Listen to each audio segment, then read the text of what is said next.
আসসালামু আলাইকুম। সবাইকে দ্য ফ্রেন্ডস আইল্যান্ডে স্বাগতম। এটি জয়পুরহাট মূল শহর থেকে ১ কিলোমিটার দূরে কালাই রোডে এটি অবস্থিত। তো আজকে আমরা এখানে আসছি দ্য ফ্রেন্ডস আইল্যান্ড। তো দেখি এর মধ্যে কি আছে আমরা দেখব। এই যে আমরা গেট থেকে প্রবেশ করলাম। এখানে টিকিট কাউন্টার। এখানে বাচ্চাদের সব রকম খেলাধুলার জিনিস আছে, গেমস সবকিছুই আছে। এখানে মনোরম পরিবেশ একটা। যদি কেউ পরিবার নিয়ে যেতে চায় এবং বিকেলের দিকে বাচ্চাদের খেলাধুলার জন্য যেতে চায়, অবশ্যই যেতে পারবে। তো আমরা এসছি এখানে। এখন আমরা দেখব যে এখানে কি আছে। এখানে গেট থেকে ঢোকার পর যে জায়গাগুলো আছে, এগুলোতে রেস্টুরেন্ট, মূল কথা এটা রেস্টুরেন্ট। তারপর রেস্টুরেন্ট থেকে যে ভিতরে এদিকে আসলাম।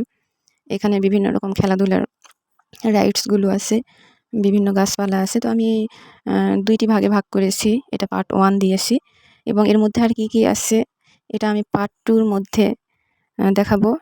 তো এই যে পার্ট 1 এর মধ্যে এখানে রাস্তা, অনেক গাছপালা, এপাশে খেলাধুলার জায়গা, বাচ্চাদের, শুধুমাত্র বাচ্চাদের। এখানে বড়রা কেউ কোনো কিছু করতে পারবে না।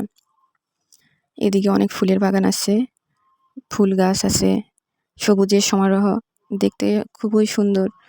যদি মনও খারাপ থাকে এখানে গিয়ে কিছুক্ষণ সময় বসে পার করলে আমার মনে হয় মনটা ভালো হয়ে যাবে।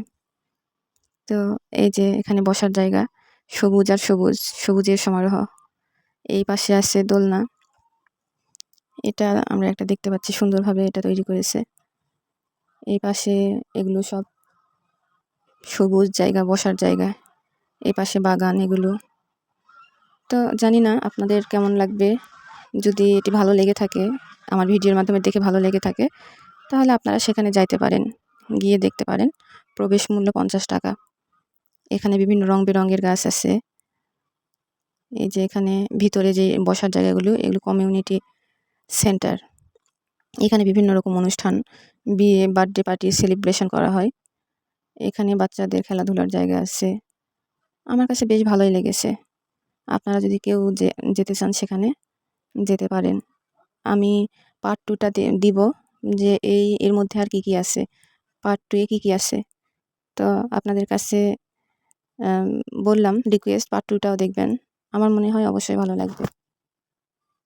এই যে আমরা সব ঘুরছি, দেখছি, ভিডিও করছি, যে আমার পাশাপাশি আপনাদেরকেও দেখাবো, আপনাদেরও দেখার সুযোগ হোক।